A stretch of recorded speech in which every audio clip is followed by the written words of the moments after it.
a presentar al ingeniero Jaime Andrés Moncada, me permitiré dar algunos datos del ingeniero Moncada. Es reconocido experto en ingeniería de protección contra incendios con 35 años de experiencia, con énfasis en la problemática de proyectos de generación eléctrica, industriales, comerciales, almacenamiento, petroleros, petroquímicos, mineros, aeroportuarios, ferroviarios e institucionales en Latinoamérica.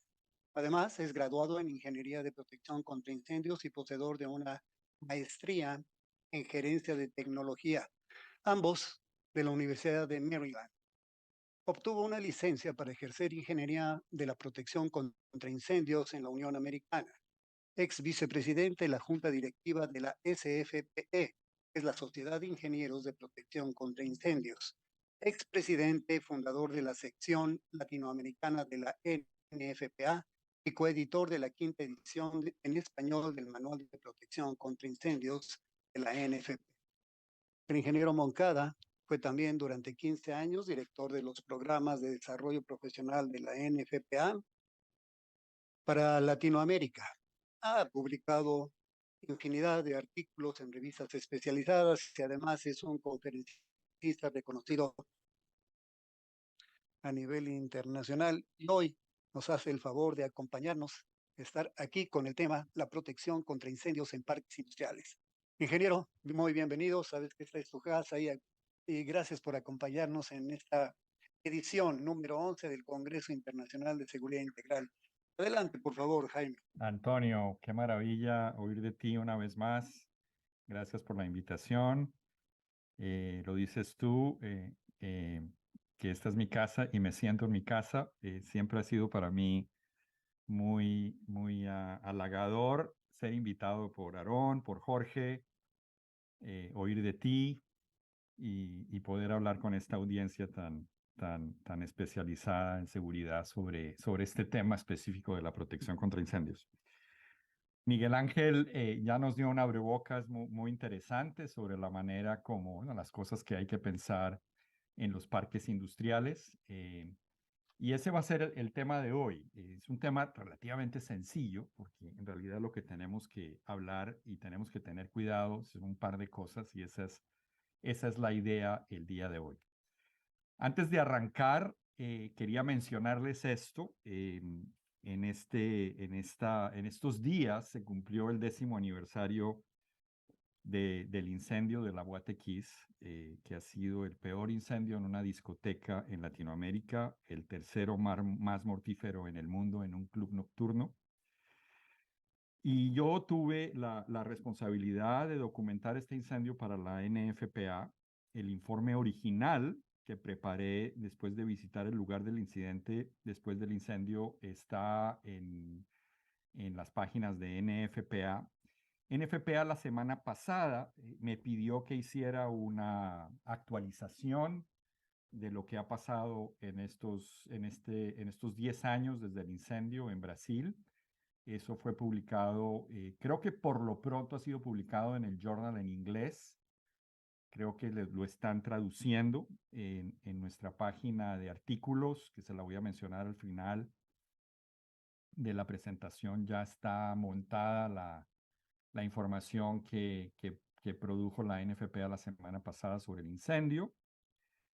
Un informe actualizado también en inglés y en español lo hemos podido subir ahí. Y creo que la semana entrante, la revista Contra Incendios, que se produce en México, va a producir también me pidió que les diera también un artículo sobre este incendio. ¿Y por qué les menciono todo esto? Porque pues digamos, es el incendio de moda. En los 10 años ha habido mucho movimiento en las redes, obviamente lo que se ha publicado en las revistas.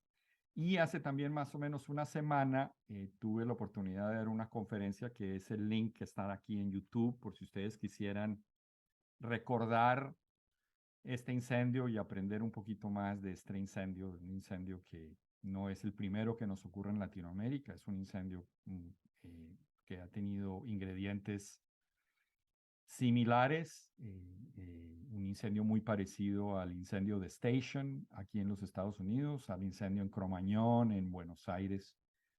y vale la pena recordar estas tragedias, pienso yo, y por eso me tomé el atrevimiento de arrancar esta presentación con esta información. El día de hoy, como mencionábamos anteriormente, vamos a hablar sobre parques industriales. El objetivo nuestro es de entender un poco cómo vamos a evaluar ese riesgo de incendios, cuál es la normatividad disponible para la evaluación de un parque industrial, cómo esa definición de los sistemas de protección contra incendios se tienen que volcar en un documento que explique la filosofía y el método de protección para el parque industrial, cómo se calcula la red contra incendios, dónde y cuándo se requieren sistemas contra incendios. Voy a hablar de un tema que generalmente no lo comentamos, pero han habido varios incendios, incluyendo en México, donde se ha quemado en un parque industrial se ha quemado una industria y ese incendio ha pasado a las industrias adyacentes y las ha afectado. Eso en ciertos casos ha llevado a pérdidas de cientos de millones de dólares, a litigios.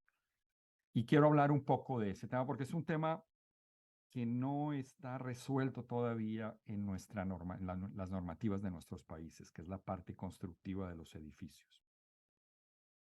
Para empezar, generalmente a mí me gusta mucho ver o analizar las estadísticas. Ustedes, los que me han oído hablar, pues saben que nosotros en Latinoamérica pues tenemos unas estadísticas muy pobres, pero podemos utilizar las estadísticas que produce la NFPA. NFPA tiene estadísticas específicas para plantas industriales y para áreas de almacenamiento. Esta estadística que ustedes están viendo en pantalla es un poco decepcionante en el sentido de que, como ven aquí, el 71% de los incendios son incendios exteriores o sin clasificar, lo cual tiene cierto sentido porque en una industria no todo está dentro, hay cosas que pasan afuera, hay parte de la fabricación que puede ser exterior. Entonces, a veces es difícil durante el proceso de análisis especificar dónde fue el área de origen del incendio. Lo importante aquí es que los incendios estructurales, y vamos a hablar voy a hablar por unos minutos, minuto y medio acerca de los incendios estructurales, porque cuando nosotros miramos las estadísticas de la NFPA, es un poco, no complicado, pero de pronto es un poco confuso entender los incendios. Como ven ustedes acá, la mayoría de los muertos, de los lesionados y el daño directo ocurre en los incendios estructurales. Y me gustaría tomar un minuto para hablar acerca de los tipos de los incendios y cómo la NFPA los analiza. Para la NFPA hay básicamente tres tipos de incendios. Están los incendios estructurales, están los incendios vehiculares y están los incendios exteriores. En la última estadística que sacó la NFPA sobre los incendios en los Estados Unidos en el año 2021, el 3% de las muertes ocurrieron en incendios exteriores y fue el 43% de los incendios reportados. Estamos hablando de incendios que pudieran ocurrir, por ejemplo, en un área de basuras, en un incendio forestal. Esa área ha crecido mucho en las últimas décadas. Es decir, el 43%, reitero, de los incendios que se reportan en los Estados Unidos son incendios exteriores, pero únicamente ponen el 3% de las muertes. Los incendios vehiculares son los incendios cuando se estrella un automóvil o cuando, por ejemplo, ahí se incluye, por ejemplo, lo que acaba de ocurrir en Ohio, donde ustedes lo han visto, este tren que se descarrila, se ha vuelto un problema ambiental, un problema político aquí en los Estados Unidos que sale en la prensa todos los días. ese tipo de incendios son incendios vehiculares. Esos ponen el 18% de los muertos, también ha habido un incremento importante, y son el 15% de los incendios. 15% de los incendios, 18% de los muertos en incendios vehiculares. Los incendios estructurales son los incendios los que nos interesan, yo me imagino, a la mayoría de ustedes y los que me interesan a mí, porque son los incendios que ocurren dentro de 4 paredes o dentro de un techado. Es un incendio estructural. Esos incendios estructurales, la NFPA ha decidido separarlos en incendios residenciales y no residenciales. Los incendios residenciales es el gran problema de la protección contra incendios en los Estados Unidos. Ustedes lo han oído de las diferentes personas que dan presentaciones acerca de la protección contra incendios. Ese es el gran reto de la protección contra incendios aquí en los Estados Unidos. La NFPA en su revista, en sus congresos, habla de los incendios residenciales. Para nosotros es, de cierta manera, aburrido oír eso porque no es nuestro problema. Nuestro problema en Latinoamérica son los incendios estructurales no residenciales. Aquí en los Estados Unidos, el 75%, 3/4 partes de los muertos en los incendios en el año 2021 fueron en la residencia, en los incendios residenciales, que incluyen las casas e incluyen los apartamentos. Cualquier sitio donde la gente viva. No incluyen a los hoteles, no incluyen a las prisiones, no incluyen a los hospitales. Son sitios donde la gente habita.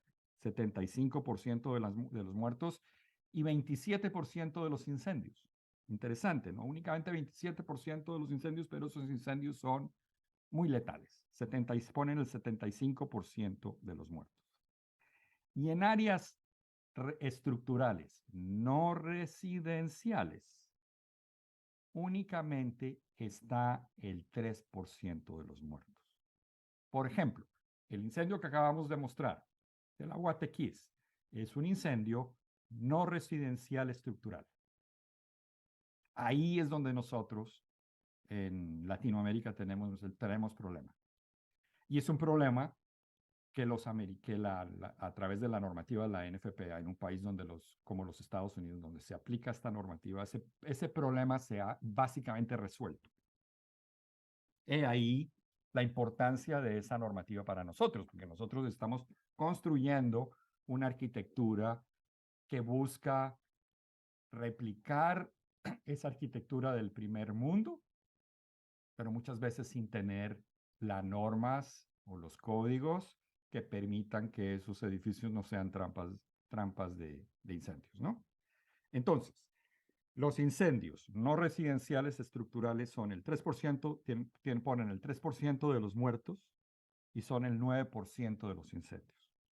Un dato extraordinario. En los Estados Unidos, un país de más de 300 millones de personas, en el año 2021, murieron 130 personas. Miren este número. 130 personas murieron en incendios estructurales no residenciales. En todo el país murieron 3.800 personas por los incendios, casi 4.000 personas. 130. 130. Increíble. En edificios estructurales no residenciales. Entonces, es importante entender eso porque cuando uno lee los reportes de la NFPA, estos señores con ojos láser se centran en el problema residencial. Eso es lo único que oímos hoy día de la NFPA, el problema residencial. Un disco rayado. Nuestro problema es diferente. Nuestro problema es, reitero, en edificios no residenciales, edificios estructurales o estructuras no residenciales. Esta estadística es mucho más bonita porque aquí tenemos, por ejemplo, que los incendios eléctricos y las llamas abiertas son los principales problemas. Por ejemplo, aquí casi el 55% del daño directo a la propiedad fue por un incendio de origen eléctrico. Las llamas abiertas. Estamos hablando de propiedades industriales.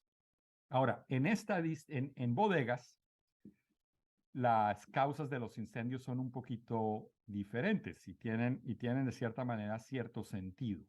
Hay mucho problema en una bodega donde el dueño de la bodega decide que es mejor, no pudo vender algo, es mejor que le pague a la compañía de seguros, entonces le prende fuego a la bodega. El 18% de los incendios en bodegas son incendios intencionales, el 18% una vez más, como en los incendios de origen industrial, el sistema eléctrico y los equipos de iluminación son las causas o las fuentes de ignición de esos incendios. Yo les había mencionado que una de las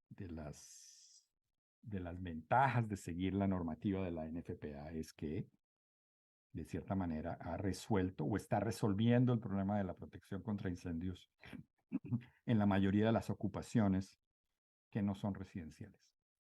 Y lo que estamos viendo aquí es una estadística en los últimos 35 años acerca de los incendios industriales y cómo esos incendios han reducido. Lo que no se está mostrando aquí es que en los Estados Unidos esa población creció en un 40% entre 1980 y el año 2015. Es decir, que si nosotros evaluamos el número de incendios que hay en los Estados Unidos por población, la reducción ha sido por un factor de 4. Es decir, que hoy día hay 4 veces menos incendios industriales.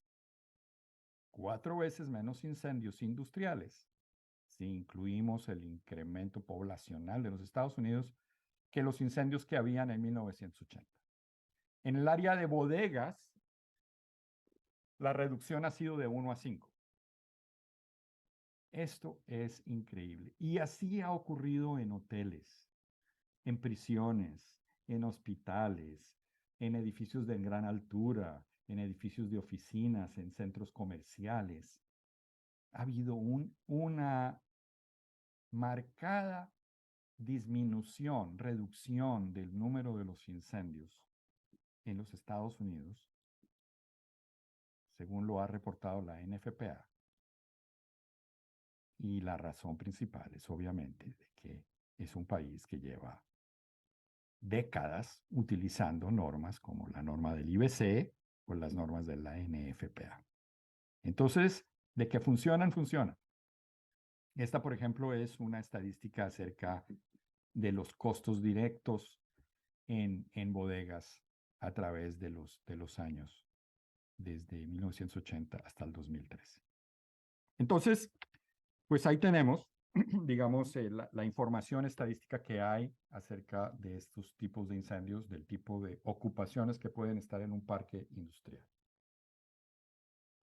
Ahora, ¿cómo resolvemos o cómo pensamos acerca de la protección contra incendios de un parque industrial? Generalmente las firmas de ingeniería de protección contra incendios, lo que a nosotros nos gusta hacer para nuestros clientes es preparar un Fire Safety Master Plan, un plan maestro de seguridad contra incendios, o un documento de intención de diseños, también lo llaman ciertas normas de la NFPA. Normalmente las firmas de ingeniería de incendios lo llamamos el plan maestro de seguridad contra incendios, que es un análisis conceptual. Ahí que vamos a definir, ahí vamos a definir el tamaño de la bomba, el tamaño del tanque, las capacidades de los sistemas de protección contra incendios. Por ejemplo, Miguel Ángel González hablaba, por ejemplo, de los rociadores, y creo que lo que le faltó decir a él es que esas limitaciones que él hablaba de las alturas, es si yo no quiero tener rociadores en racks o dentro de las estanterías, porque si yo tengo rociadores en estanterías,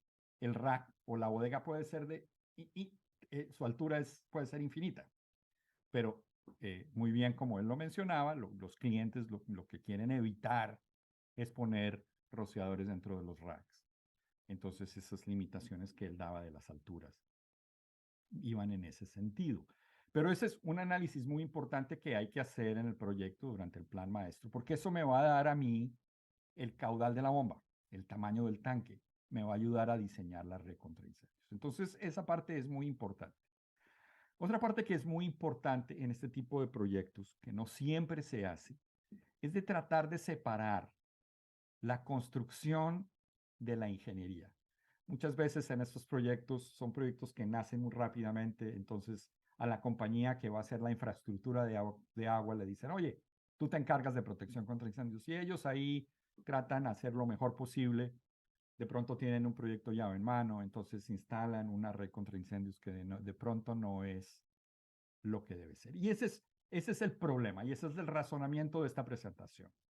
Porque nosotros tenemos clientes en México, por ejemplo, que son compañías aseguradas por Factory Mutual o son compañías aseguradas por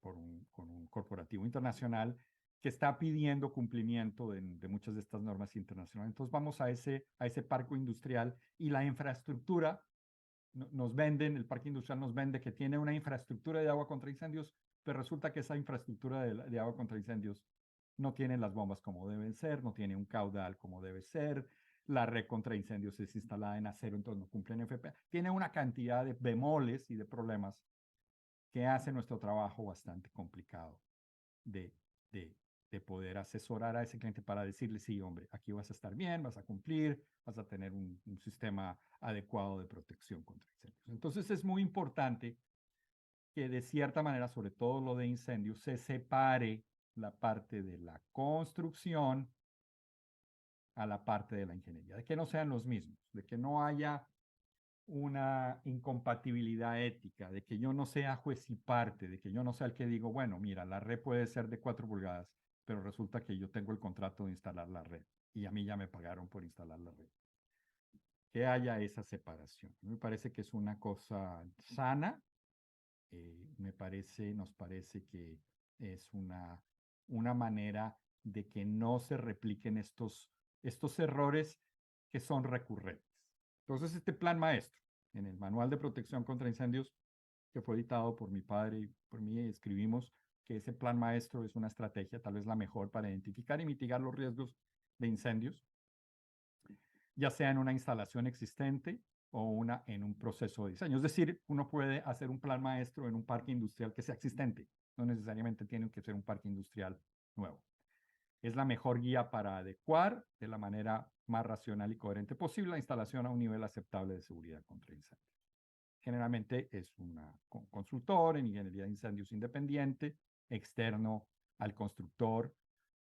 Es la manera más común de lograr este objetivo, obviamente, con la debida revisión y discusión de todos los interesados en la instalación.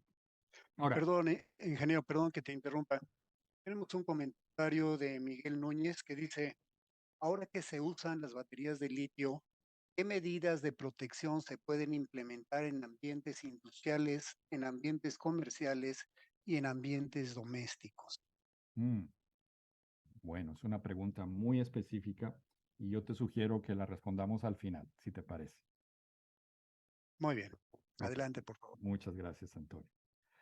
Bueno, entonces, la protección contra incendios, y esto es, yo le estoy hablando, a veces no, dice uno que es el padre dándole el sermón al coro.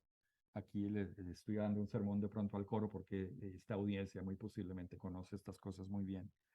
Pero esto es una manera un poco diferente, nueva de ver el tema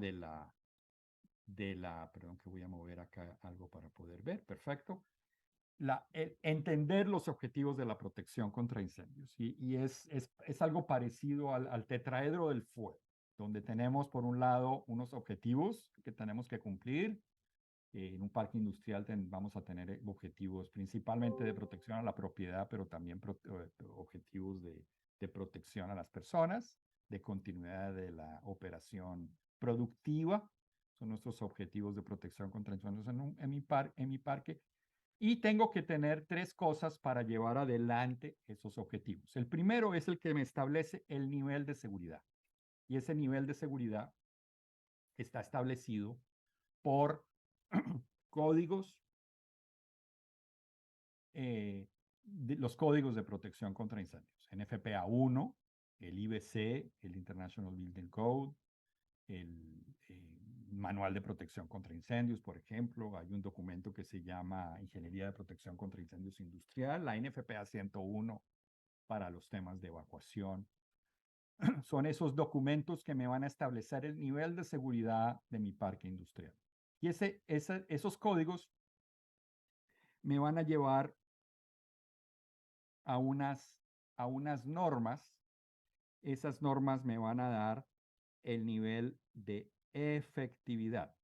Es decir, digamos, eso que yo tengo que hacer, esa capacidad para lograr el efecto que yo espero que me ha establecido ese nivel, esos códigos con un nivel de seguridad. Es decir, la efectividad.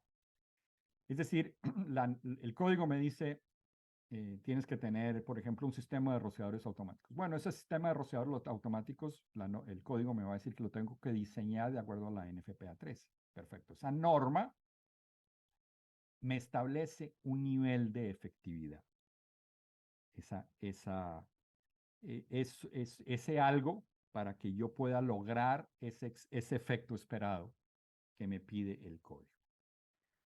Y esa norma me va a decir que yo tengo que instalar unos sistemas de protección contra incendios y entre ellos, por ejemplo, están los rociadores automáticos, los cuales tienen que cumplir un estándar de producto, tiene que venir listado, por ejemplo, o aprobado, donde lo que voy a cumplir a través de esos estándares de producto es un nivel de fiabilidad, es decir, que tenga una alta o altísima probabilidad de que ese sistema funcione adecuadamente.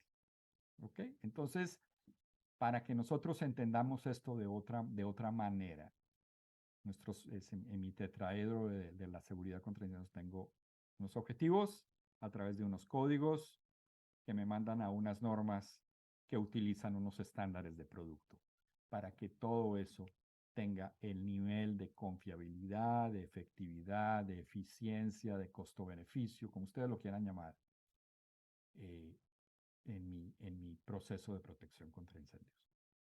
En un parque industrial, digamos, ese plan maestro, esos objetivos de la seguridad contra incendios, tienen además unos componentes adicionales, que es obviamente cumplir con normas y códigos de protección contra incendios, de pronto con una normativa corporativa, internacional. Obviamente entrenar, o implícitamente se tiene que entender que tengo que entrenar al personal en la operación de sus sistemas de protección contra incendios, en cumplir las disposiciones establecidas por el asegurador, en crear un entorno de trabajo seguro y obviamente de obtener una protección de bienes y continuidad de la operación productiva de las instalaciones. Cuando uno analiza los riesgos de incendios, uno trata de utilizar un enfoque que evalúe estos 7 puntos principales: la prevención de la ignición, el control del proceso de la combustión, el control del incendio mediante la construcción, extinción automática del incendio, extinción manual, detección, notificación y control de lo expuesto, como por ejemplo las vías de evacuación. Ahora, en el ámbito industrial es tal vez una de las áreas más complicadas, porque la norma no es muy específica. Es decir, ¿cómo explico esto que acabo de decir? Por ejemplo, si yo tengo un hotel. En un hotel, los criterios de protección que están, por ejemplo, en la normativa de la NFPA son bastante claros.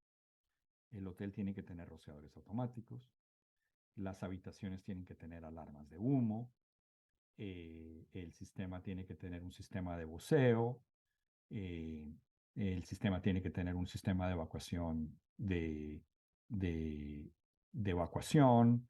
La resistencia al fuego, por ejemplo, de la habitación es bastante clara. Tú tienes que tener media hora de resistencia al fuego entre la habitación y el corredor, 1 hora de resistencia al fuego entre las habitaciones, etcétera, etcétera, etcétera. Los criterios prescriptivos son bastante claros. En un ambiente industrial, la norma es muy ambigua. Es decir, la parte prescriptiva que puede estar en las normativas son muy abiertas porque es muy difícil. Por ejemplo, nos acaban de hacer una pregunta sobre industrias que tienen, o una bodega que puede tener baterías de litio, que es un tema, digamos, novedoso, donde ha habido muchos problemas de incendios, cómo se apagan esos incendios. Por ejemplo, ahorita estoy trabajando en un proyecto de reciclaje en el Caribe, donde uno de los problemas es estas baterías, porque entran en la basura, se está reciclando, hay autoignición, cómo se descubre rápidamente sus incendios. Generalmente se tienen que apagar rápidamente, ya cuando esa batería coge calor es muy difícil de apagar. Entonces la norma es ambigua. El tipo, por el razonamiento que dice acá, los tipos de industrias son muy variadas en su configuración, en su uso, en el equipamiento y por ende su riesgo. Por consiguiente, la normativa es muy genérica o muy ambigua. Entonces, hay otra manera que es el Fire Risk Analysis, o el análisis de riesgos, los FRAS, el Fire Risk Analysis, que es ingeniería de protección contra incendios pura, la cual, para analizar muchos de estos riesgos, sobre todo en una planta industrial donde se está diseñando la planta industrial, pues es bastante complicado, porque no vamos a tener mucha información y es muy difícil llevar a buen puerto digamos, la definición de la protección contra incendios únicamente haciendo un análisis de riesgo. Entonces, generalmente lo que se hace es un maridaje entre lo que dice o lo poco que dice la normativa desde el punto de vista prescriptivo, más una evaluación del riesgo o un análisis de riesgo.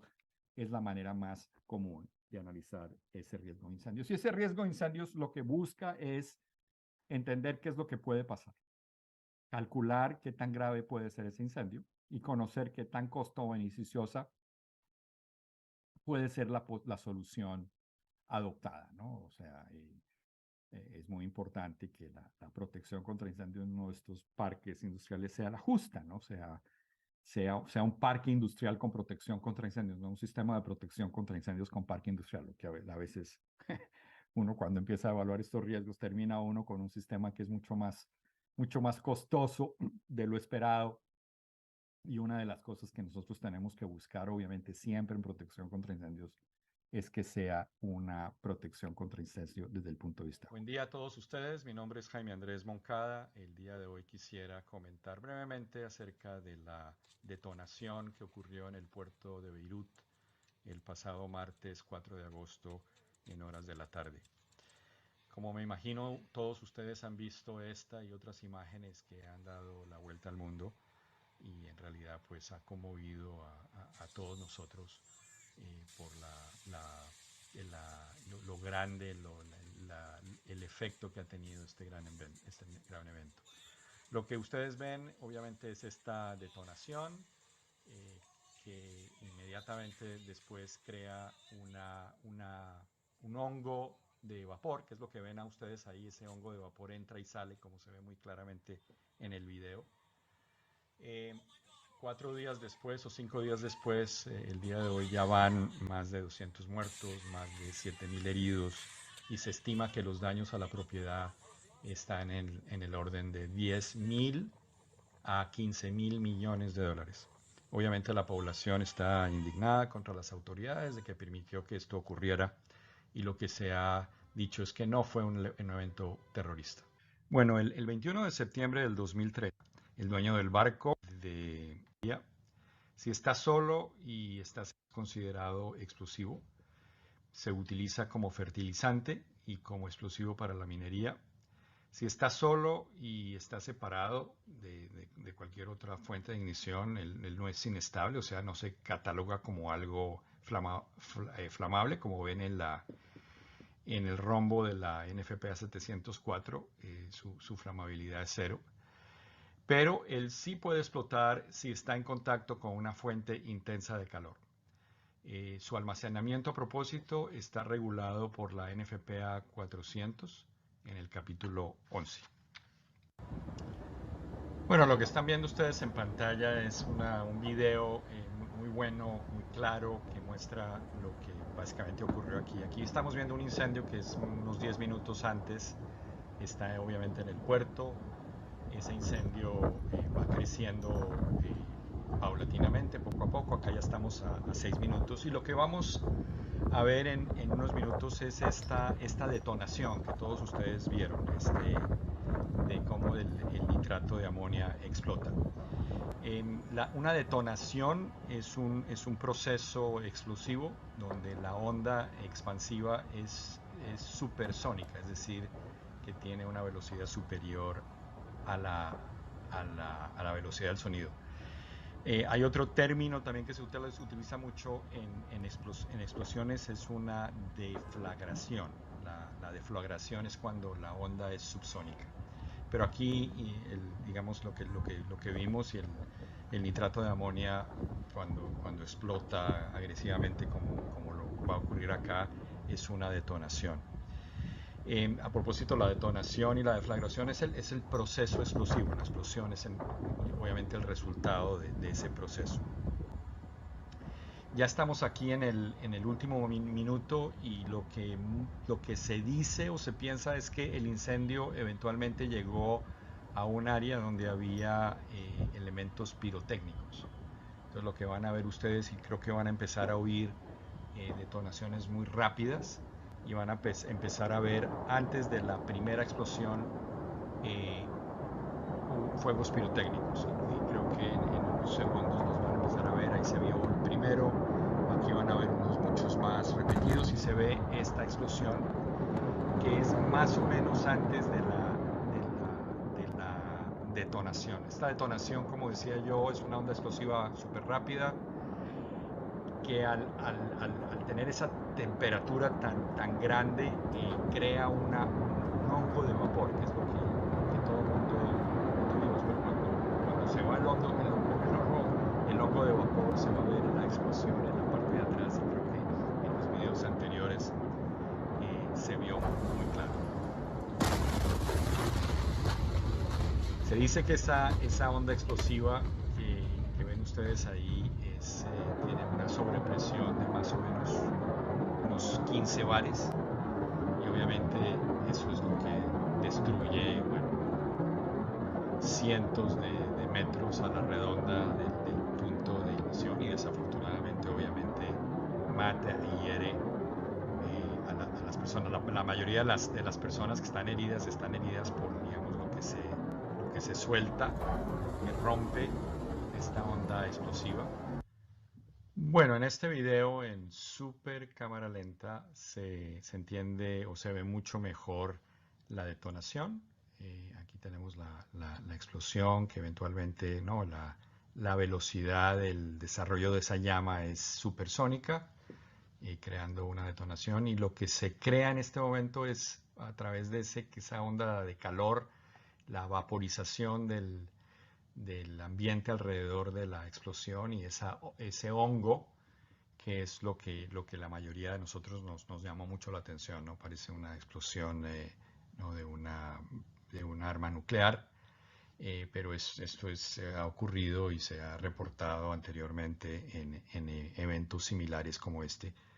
Y también se ve esta sobrepresión, ¿no? De estos 15 o más bares de sobrepresión que rompe, ¿no? Los vidrios, las partes más débiles de las estructuras salen disparadas, y obviamente esto es lo que hiere y de pronto hasta mata a muchas de las personas. Bueno, entonces, ¿por qué les mostré esto? Porque ese evento lo podemos analizar a través de un FRA. Yo puedo evaluar la sobrepresión, la onda explosiva, la radiación, el resultado del incendio. Tal vez lo único que no voy a poder hacer es la probabilidad. La probabilidad generalmente es muy complicada de hacer en este tipo de incendios. Es casi imposible de hacer. Aunque en un análisis de riesgos, digamos, correctamente hecho, hay que incluir la probabilidad, pero eso muy posiblemente no se puede hacer, pero todo lo otro se puede calcular. Y una de las cosas que vamos a ver al final es qué hago yo cuando tengo un vecino que tiene este riesgo en mi parque industrial. Entonces, por eso quería mostrarles ese tipo de eventos. A propósito, en el documento, en el video, había un código QR. Ese código QR te manda a la página de YouTube. Nosotros tenemos este incendio y muchos más. Y donde subimos, por ejemplo, esta conferencia en un par de días va a estar subida allí, si ustedes la quieren volver a ver. Entonces, en el parque industrial, ya pensando ya más específicamente del parque industrial, yo quisiera centrarme en dos temas. El primero es el diseño de la infraestructura de agua contra incendios. Cómo diseñar ese tanque, esa bomba, esa red de agua contra incendios. Y el diseño de las estructuras edilicias dentro del parque referente a su resistencia al fuego. Entonces, lo primero que yo tengo que determinar para mi parque es una red contra incendios. Esa red contra incendios tiene que ser diseñada de acuerdo a la NFPA, que define esa red contra incendios como un sistema de tuberías que conecta el suministro principal de agua, es decir, los tanques, con unas bombas que van a través de una tubería que te vas a conectar no solamente a los hidrantes, a los monitores, pero a los sistemas de protección contra incendios, por ejemplo, rociadores automáticos que puedan haber. Entonces, ustedes tienen que pensar que en un parque uno de los beneficios de tener un sistema como una red contra incendios es que si yo arriendo una parcela en mi parque industrial, yo no necesito, si las cosas están bien hechas, tener tanque de agua contra incendio y bombas contra incendios, porque el parque me da esta infraestructura. Entonces, esa infraestructura tiene que estar diseñada de manera que sea confiable y que sea capaz, ¿no?, de proveer el caudal y la presión necesarios para los riesgos mayores en esas diferentes parcelas o edificios que están dentro de mi parque industrial. Entonces se debe determinar el caudal para el riesgo mayor y se tiene que multiplicar por un tiempo. Normalmente se utilizan 2 horas de resistencia al fuego, pero depende del riesgo, puede ser menos o puede ser más.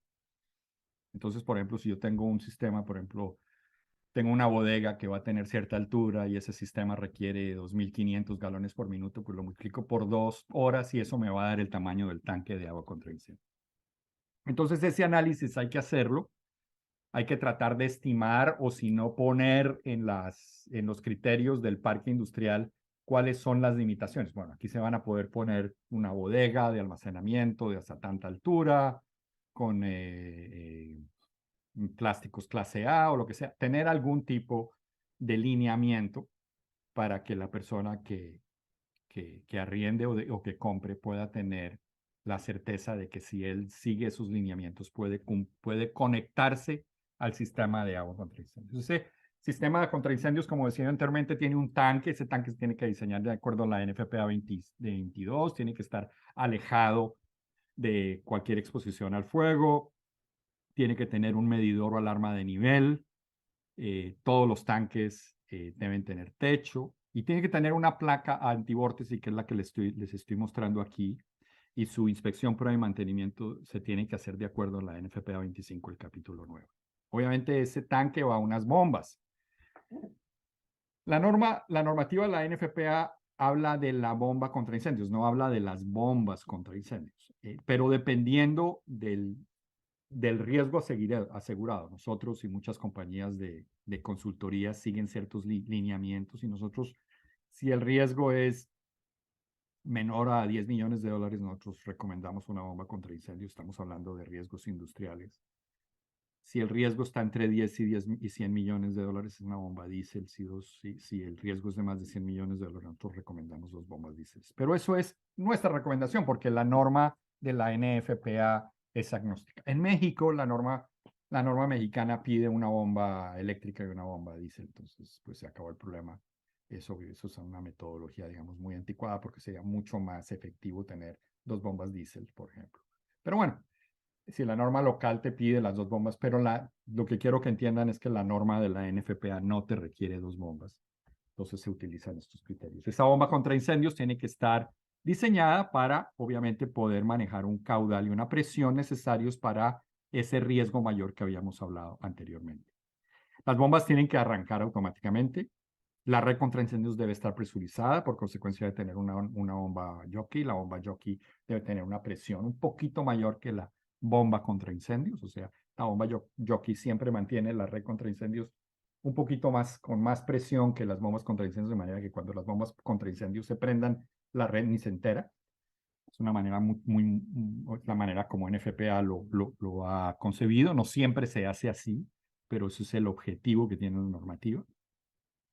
Y obviamente esa norma está diseñada para determinar un caudal específico y una presión a una velocidad concreta. Entonces es muy importante en la evaluación de la red contra incendios conocer las características, la curva de la bomba contra incendios e incluirla en el cálculo hidráulico. El IPM está regido de las bombas por la NFPA 25 en su capítulo 8. Y eso está conectado a una red de agua contra incendios que generalmente en los parques industriales es enterrada, aunque la norma me da la opción de que sea aérea o enterrada. Y esa red es una red de alta presión, no es la típica red de una ciudad, que es una red que tiene baja presión, donde viene un carro de bomberos que saca agua de la red, incrementa la presión a través del carro de bomberos y apaga el incendio. En una red privada, la idea de la red contra incendios es no necesitar el camión contra incendios, sino de la red directamente yo saco un flujo de alta presión, de muy buen caudal, suficiente para abastecer, por ejemplo, los sistemas de rociadores automáticos. Se debe pensar en una posible expansión del parque industrial. Se debe evaluar si esa red debe ser enterrada o aérea. Generalmente es enterrada. Y el IPM se hace de acuerdo a la NFPA 25, capítulo 7. Esa red contra incendios, como decía, normalmente se hace enterrada. Es mucho mejor, mucho más seguro, evita daños mecánicos por incendios, por explosiones. Si estoy muy al norte o muy al sur de nuestro continente, evita los problemas de temperatura. Se deben enterrar a una profundidad de 75 centímetros por encima del tubo como mínimo, o 30 centímetros debajo del punto de congelación. Si yo estoy debajo de una calle, tengo que enterrarla entre 90 y 1,20. Y tengo que evaluar muy bien, que es el tema que vamos a hablar en las siguientes slides. Pero esto básicamente es un prediseño de cómo se debe enterrar una red contra incendios, donde la tubería normalmente hoy día se está utilizando tubería plástica, entonces es muy importante que alrededor de esa tubería plástica pues no hayan piedras grandes que puedan penetrar, romper, agujerear la tubería. Entonces es una arena lavada con partículas de menos de 19 milímetros, es lo que pide la norma. 15 centímetros encima de la base, 30 centímetros alrededor está la arena lavada alrededor de la tubería, y tenemos el tema de la profundidad. Y la norma de la NFPA, digamos, ha refinado, porque desde hace mucho tiempo, yo creo que por lo menos hace 20 años, la norma de la NFPA ha venido diciendo: no instale tubería de acero. No instale tubería de acero, no importa si usted la recubre, no importa si usted hace protección catódica. Para la NFPA eso no vale y eso no funciona, y tienen toda la razón. No se debe instalar tubería de acero al carbono enterrado. Entonces, ¿qué es lo que está de moda? Está la tubería PEAL, o polietileno de alta densidad, HDPE. En la norma está identificada como tubería PE AWWA 906. Ayer me hicieron una pregunta a un cliente en el Perú, me decía: no veo los criterios para los accesorios. Bueno, la WWA es una norma que habla no solamente de la tubería de los accesorios, pero normalmente los accesorios en las tuberías plásticas son accesorios listados. También se puede utilizar la tubería de plástico tipo PVC, que cumpla la norma AWWA 900. ya no es necesario que ninguna de estas dos normas, de estas dos tuberías sean listadas. Lo que tiene que ser listado, reitero, son los accesorios, la tubería no necesariamente, pero el fabricante tiene que dar un documento de que cumple los criterios de estas dos normas, ¿no? Si quiere utilizar esa tubería. También se puede utilizar hierro dúctil, aunque generalmente es un poco más costoso que las tuberías plásticas o tubería de concreto o de acero recubierta en concreto. Lo que es importante es que se entienda clarísimo. Esto lo venimos diciendo hace 2 décadas, pero se siguen instalando redes contra incendios en acero en Latinoamérica y yo no entiendo por qué. Porque la norma es muy específica. Dice, no debe usarse tubería de acero para servicio subterráneo general a menos que esté específicamente listada para tal servicio. Hasta la fecha no hay nadie que haya listado una tubería de acero para servicio enterrado. En la última edición, la edición del 2022, ya estos comentarios ya no están. La norma, la NFPA dijo, bueno, esto lo hemos tenido ahí hace tiempo, ya no está. Y ya no lo pone, pero obviamente sigue el mismo criterio. La norma dice que esa tubería debería ser no menor a 6 pulgadas, pero tú pudieras tener tubería menor a 6 pulgadas siempre y cuando lo puedas documentar hidráulicamente. Y de todos modos, esa red tiene que ser calculada hidráulicamente. Otro tema importante ¿cuántos minutos me quedan? Me quedan 9 minutos. No me va a quedar mucho tiempo para preguntas, pero bueno, voy a tratar de terminar rápido. Una de las cosas que hay que pensar es que la norma me está pidiendo que cada 5 años yo le haga una prueba de flujo a las tuberías expuestas y subterráneas. La idea es que si yo tengo problemas como estos en mi tubería, yo los pueda evaluar. Entonces yo tengo que probar el flujo de las tuberías expuestas y subterráneas a intervalos de 5 años. Los hidrantes se tienen que probar anualmente para garantizar que funcionan. Todo esto se tiene que hacer de acuerdo a la NFPA 291. Y lo que está pidiendo ahora la NFPA 1 es que en las redes privadas los hidrantes sean identificados por un color. Es decir, yo le dé un flujo al hidrante a través de una metodología de colores, ¿no? Entonces, un hidrante de color rojo quiere decir que tiene un flujo de tanto, un hidrante de color amarillo o azul o verde, tienen diferentes caudales. Entonces, yo tengo que de manera quinquenal hacer un análisis de flujo de presiones existentes, averiguar si son suficientes para esos sistemas de protección que tengo instalados, si yo tengo suficiente caudal y presión en mis sistemas automáticos y si yo tengo que cambiar algo. Ahora, lo que quiero muy rápidamente mostrarles, y esto se los vamos a dar o ya se los dimos en el PDF de esta presentación. Entonces no voy a entrar en gran detalle, pero una de las cosas bonitas que tiene tanto la NFPA 5000 como el Código Internacional de la Construcción es que tiene una metodología para estimar el tipo de construcción de los edificios que están dentro de mi parque industrial. Y funcionan a través de una limitación de área, altura y espaciamiento entre edificios industriales. Y me da requerimientos de compartimentación y la protección estructural. Son 6 pasos. Esos 6 pasos incluyen el tipo de la construcción, donde para nosotros aquí tenemos almacenamiento, que es S1 y S2, y tenemos fábricas, que es F1 y F2. Es básicamente los dos tipos de ocupaciones que vamos a tener dentro de mi parque industrial. Y yo voy a evaluar estos 6 pasos. Entonces los voy a mostrar muy rápidamente dándoles un ejemplo. Este ejemplo ustedes, si se toman el tiempo de leerlo, creo que les va a dar todas las respuestas y les va a dar una idea de esto, cómo funciona. Entonces, por ejemplo, acá tenemos una fábrica de bicicletas, donde tenemos, digamos, 3 componentes importantes. Uno que es bodegas y otro es de fabricación. Uno que es una fabricación donde hay elementos combustibles y una fabricación donde no hay elementos combustibles. Esa bodega, en este caso, es una bodega que la parte de fabricación tiene 92,000 pies cuadrados, tiene una altura de 35 pies, tiene un solo piso.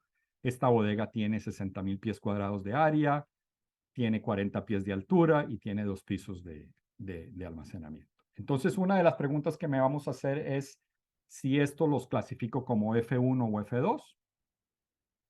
Entonces, básicamente la parte de bicicletas, donde se fabrican las bicicletas que tienen una cantidad moderada de combustibles, es F1. Esta parte que tiene un riesgo más bajo, que es un área de fabricación y ensamblaje, la puedo caracterizar como F2. Sin embargo, para almacenamientos es S1 porque tienen combustibles. Tienen combustibles, entonces tiene que ser S1. Entonces, estas son las tablas. Esta tabla es la tabla que está en el IBC. La tabla que está en NFPA es muy parecida. Tiene un tipo de construcción más, pero generalmente en Latinoamérica nosotros utilizamos el tipo 2B, porque es una construcción que tiene 2 horas de resistencia al fuego, y utilizan, perdón, el tipo 1B, y tenemos el tipo 2B, que es un tipo de construcción que no tiene combustibles. Póngase a pensar, es un elemento, un edificio metálico. Un edificio metálico no tiene resistencia al fuego, pero no es combustible, de acuerdo al IBC. En NFPA, esos son bautizados como tipo 2, que es el equivalente al tipo 1B del IBC, y el tipo 2000 en NFPA es equivalente al tipo 2B. Entonces, por ejemplo, aquí está el área permitida. Entonces, la manera de evaluar eso es que acá tenemos usos Fs y Ss, donde tenemos edificios que tienen rociadores y sin rociadores. Y esto me da la altura máxima que pueden tener esos edificios. Como mis edificios tienen 35 y 40 pies, cumplo con cualquiera de los dos tipos de construcción, ya tengan rociadores o no tengan rociadores, entonces acá no tengo ningún problema. Este habla del número de pisos permitidos. Entonces aquí sí lo segrega el S1, S2, F1 y F2 con rociadores y sin rociadores. Me permite, en el peor de los casos, 2 pisos. Aquí tengo más de 2 pisos, entonces en todos esos cumplo, no tengo ningún problema si no tengo rociadores automáticos. Aquí la cosa se vuelve un poquito más complicada porque aquí tengo que evaluar el área permitida. Entonces aquí no es muy claro porque hay en ciertos sitios donde yo voy a acceder, pero la norma me permite adicionar esta área permitida si el edificio es un edificio que tiene fachadas o tiene una distancia muy alta. Entonces la cosa se vuelve un poquito más complicada donde tengo que incrementar un factor de incremento de área, donde todo depende del ancho. Por ejemplo, aquí tenemos las 2 fábricas, ¿cierto? Tenemos una distancia y, por ejemplo, esta bodega tiene un 50% de fachada. Entonces, digamos, la norma es más permisiva en este edificio porque tiene 2 áreas donde los bomberos pueden entrar, mientras que esta fábrica, la parte de la fábrica, únicamente tiene una fachada, porque aquí tengo otra fábrica, aquí tengo otra fábrica y aquí tengo la bodega. Entonces, aquí únicamente tengo el 30% de la fachada. Entonces, aquí tengo la información de todos estos cálculos que hay que hacer. No, reitero, yo quiero es mostrarles cómo se puede utilizar esto. Y aquí la conclusión es que la manera más adecuada de la protección del área de bodegas es con un tipo de construcción 2B, o es decir, 000, o sea, me va muy bien, pero tengo que poner rociadores automáticos. ¿Y por qué tengo que poner rociadores automáticos? Porque en bodegas que tengan más de 12,000 pies cuadrados, la normativa de la NFPA, NFPA 1 o NFPA 101, me van a pedir que tenga que protegerlo con rociadores automáticos. Igual hace el Código Internacional de la Construcción.